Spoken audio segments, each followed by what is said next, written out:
Assalamualaikum warahmatullahi wabarakatuh. Alhamdulillah, pada kesempatan kali ini saya akan membahas sebuah buku yang berjudul PMII dalam Simpul-Simpul Sejarah Perjuangan. Saya kira buku ini salah satu buku yang paling komprehensif membahas tentang PMII atau Pergerakan Mahasiswa Islam Indonesia. Buku ini ditulis oleh Fauzan Al-Fas, pertama kali terbit pada tahun 2015 oleh PB PMII atau Pengurus Besar PMII. Buku ini setebal 350-an halaman, membahas PMII mulai awal berdiri sampai kemudian cita-cita perjuangan pasca reformasi. Dan buku ini dikasih prolog oleh Said Budairi, salah satu pendiri daripada PMII kala itu ya. Jadi buku ini membahas babak dari tahun 55 kemudian berdirinya pada tahun 60-an dan kemudian berakhir membahas tentang pasca reformasi seperti apa gitu ya, atau reformulasi paradigma gerakan PMII. Itu buku ini menurut saya buku yang wajib dibaca oleh para mahasiswa yang mengikuti pergerakan tersebut. PMII merupakan salah satu organisasi pergerakan Islam yang terbesar setelah HMI barangkali, dan muncul pada periode Orde Lama. Di ulasan sebelumnya saya telah membahas bagaimana Soekarno hendak membubarkan HMI dan memungkinkan hal tersebut untuk memperbesar peran dan posisi PMII dalam percaturan politik kebangsaan.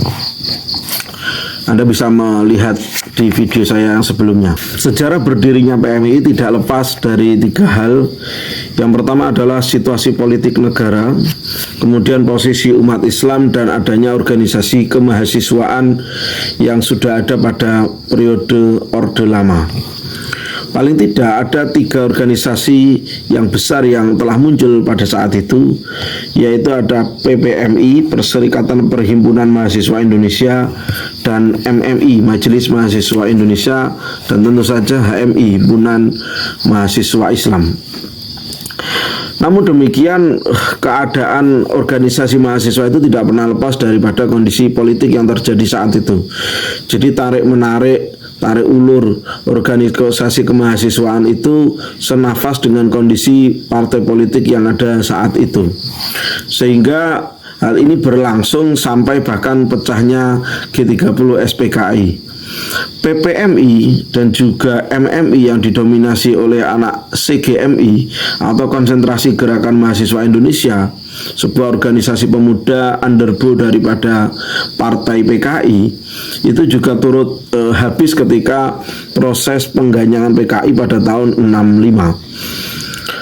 Namun demikian, organisasi tersebut dirasa tidak bisa mewadahi kepentingan anak muda NU atau Nahdliyin pada aspirasi politiknya, termasuk di dalamnya HMI yang dianggap tidak bisa memfasilitasi atau tidak bisa menjadi representasi ide daripada anak-anak muda Nahdliyin. Dan tentu saja berdirinya PMI itu juga tidak lepas dari himpunan pemuda NU yang saat itu yang telah berdiri, yaitu IPNU. Sehingga pada tahun 60, pada 19 Maret 60, diutuslah sahabat Hizbul Huda dari Surabaya, sahabat Said Budairi dari Jakarta, dan sahabat Ma'mun Syukri dari Bandung untuk bertemu kepada Pak Idam Khalid di Jakarta selaku ketua PBNU saat itu. Pada intinya mereka menyampaikan gagasan-gagasan tentang perlunya dibentuk organisasi kemahasiswaan yang bernafaskan Ahlus Sunnah wal Jamaah ala Nahdiyah, kira-kira semacam itu.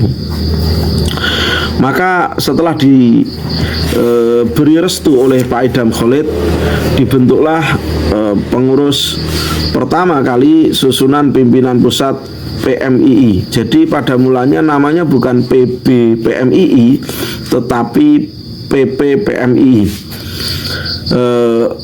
Organisasi di bawah NU tidak ada yang boleh menggunakan istilah PB atau pengurus besar, hanya boleh menggunakan istilah pengurus pusat. Nanti ketika PMI mulai memisahkan diri dari NU, maka mereka menggunakan istilah PB PMII. Nah, setelah direstui oleh PBNU, maka dibentuklah pengurus PMI pertama kali dengan Ketua Umum Haji Mahbub Junaidi, Ketua 1 Dr. Andes Haji Khalid Mawardi, Ketua 2 Dr. Andes Haji Sutanto Marto Prasono, Sekretaris Umum HM Said Budairi, Sekretaris 1 Dr. Andes Munsif Nahrawi, Sekretaris 2 A. Ali Ubaid, Keuangan 1 M. Sobih Ubaid, Keuangan 2 Maksum. Nah, berdirinya PMII pada mulanya dianggap sebagai bentuk dukungan kepada Partai NU yang telah lebih dahulu berdiri. Jadi awal mula berdirinya PMI itu nampaknya lebih daripada digunakan untuk dukungan politik terhadap Partai NU. Jadi kalau hari ini kemudian PMII kembali ke banyak urusan politik, barangkali itu menjadi kembali kepada nafas awal ya. Tetapi tentu saja hal tersebut akan menimbulkan pro dan kontra. Beberapa hal yang melatar belakangi menurut Fauzan Alfas ini, pertama adalah anggapan bahwa PMI itu dilahirkan untuk pertama kali sebagai kader muda Partai NU, sehingga gerakan dan aktivitasnya selalu diorientasikan untuk menunjang gerak dan langkah Partai NU. Kedua, suasana kehidupan berbangsa dan bernegara pada waktu itu sangat kondusif untuk gerakan politik, sehingga politik sebagai panglima betul-betul menjadi polisi pemerintah Orde Lama, dan PMI bagian dari komponen bangsa mau tidak mau harus berperan aktif dalam instalasi politik seperti itu. Lebih jauh, Mahbub Junaidi mengatakan pada sambutan Pancawarsa hari lahir PMI, mereka bilang mahasiswa yang baik adalah mahasiswa non-partai, bahkan non-politis yang berdiri di atas semua golongan, tidak ke sana, tidak ke sini, seperti seorang mandor yang tidak berpihak. Sebaliknya, kita beranggapan justru mahasiswa itulah yang harus berpartisipasi secara konkret dengan kegiatan-kegiatan partai politik. Itu yang disampaikan oleh Mahbub Junaidi. Jadi pada mulanya organisasi ini dianggap kuat sebagai underbow daripada Partai NU. Tentu saja saat itu NU masih berupa partai politik atau merangkap partai politik. Bahkan Abdurrahim Hasan di depan forum Kongres PMI ke-4 di Makassar tahun 70 juga mengatakan, mengapa PMI mesti berpolitik? Bukankah itu akan mengganggu tugas utamanya belajar dan belajar? Bukankah persoalan politik itu nanti setelah lulus dan terjun di tengah masyarakat? Ruang kuliah adalah preparasi untuk pekerjaan politik. Gerakan-gerakan kita adalah sekaligus gerakan belajar dan gerakan politik. Itu juga ditegaskan oleh Rahim Hasan di depan forum Kongres PMI ke-4 di Makassar tahun 70. Artinya apa? Memang nafas awal dari PMI ini adalah nafas politik. Kenapa itu bisa terjadi? Barangkali kita bisa memahami bahwa memang kondisi awal negara ini dibentuk, yang menjadi panglima polisi oleh negara adalah partai politik, sehingga keterlibatan aktif dalam partai politik merupakan bagian daripada nilai perjuangan yang tidak boleh ditinggalkan. Itu adalah latar belakang berdirinya PMI. Tentu saja buku ini sangat mengulas panjang kali lebar ya. Di tengah 400 halaman, buku ini membahas berbagai dinamika yang pernah dialami oleh PMII. Tentu saja saya tidak akan mengulas satu persatu bab itu, tetapi itu babak penting daripada pergerakan yang masih eksis sampai hari ini. Kemudian babak yang dianggap penting adalah pemisahan diri PMII dari pengurus besar Nahdlatul Ulama. Gerakan independensi ini muncul pertama kali pada Kongres keempat tahun 25 sampai 30 April 1970 di Makassar. Dalam sesi pemandangan umum cabang-cabang di forum kongres, utusan dari cabang Yogyakarta yang diwakili oleh Yahya Umar menyampaikan gagasan tentang independensi PMII. Pada intinya, yang disampaikan oleh Yahya Umar adalah kondisi politik yang tidak stabil, sementara partai NU itu di dalamnya ada faksi-faksi politik. Nah, PMII dianggap tidak perlu terlibat dalam pefaksian itu, karena ketika ditarik-tarik ke arah faksi A, faksi B, faksi C, maka tentu saja PMII juga akan tertarik juga. Paling tidak ada 3 faksi yang dianggap cukup berpengaruh pada saat itu, yaitu faksi Pak Idam Khalid selaku ketua PBNU, kemudian faksi Subhan ZE, dan satu lagi adalah faksi Kiai Saihu.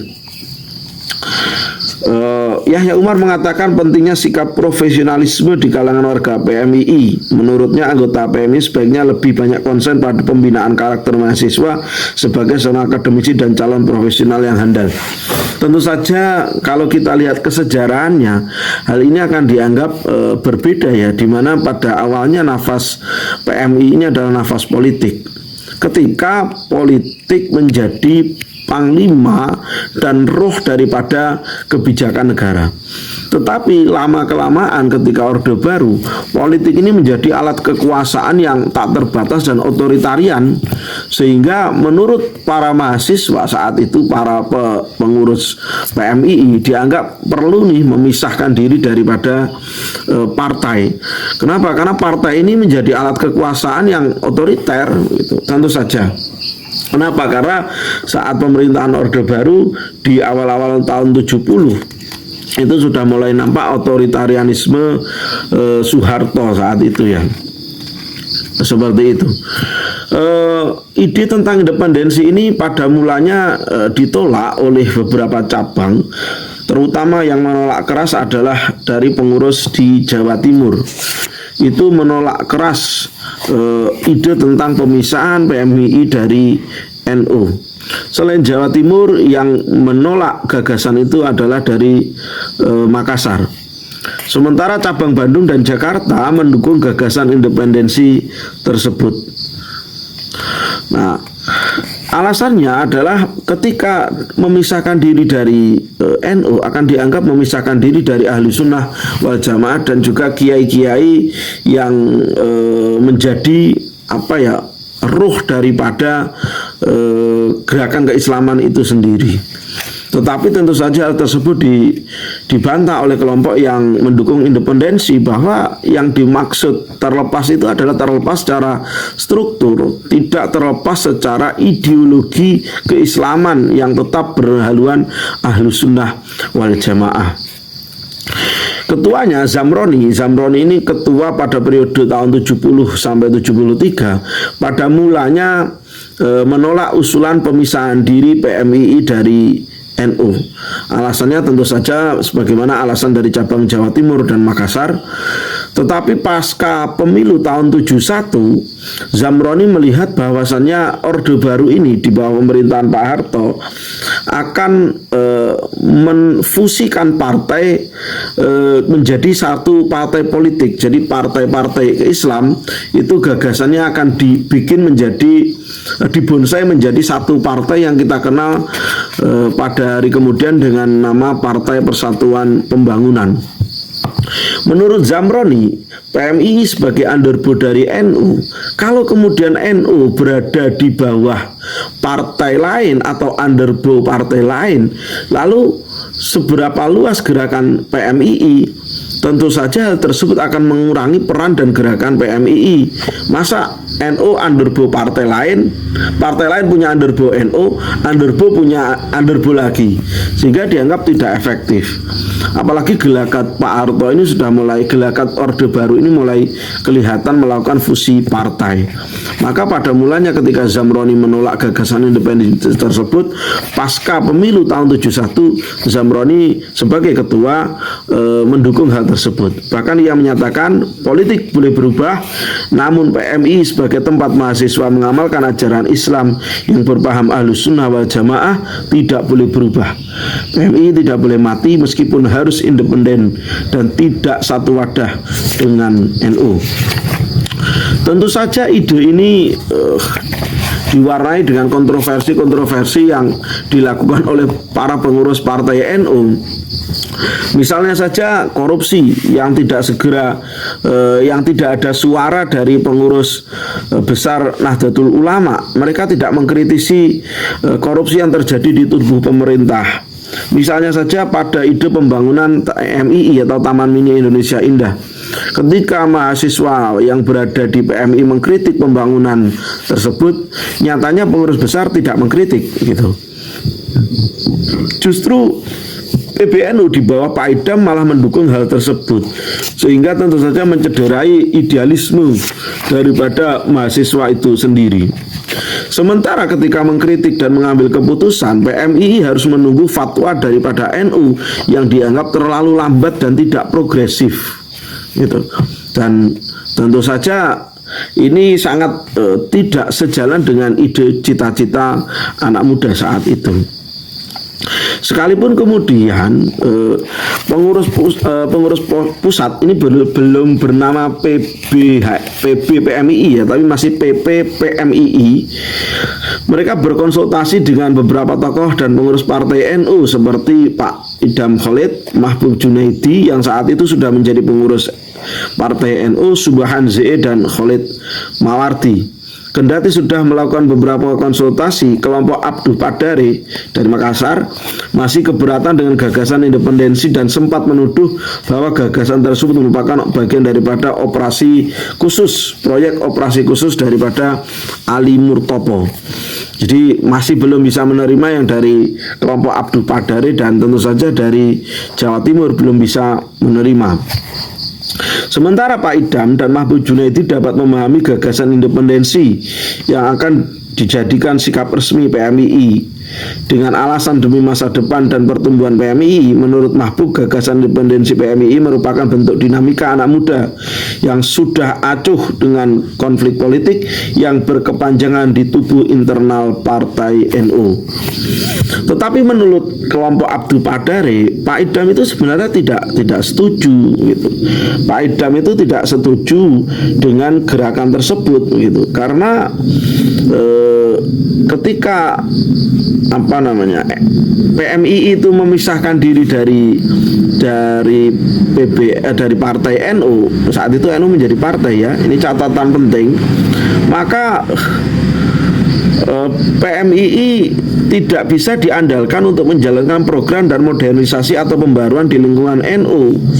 Itu ide dari Subhan. Jadi Subhan ZE itu sebenarnya tidak menyetujui PMII keluar. Kenapa? Karena modernisasi di tubuh NU itu hanya bisa dilakukan oleh PMII selaku gerakan mahasiswa yang progresif itu. Pada mulanya seperti itu. Itu yang disampaikan oleh Abdul Padare sebenarnya.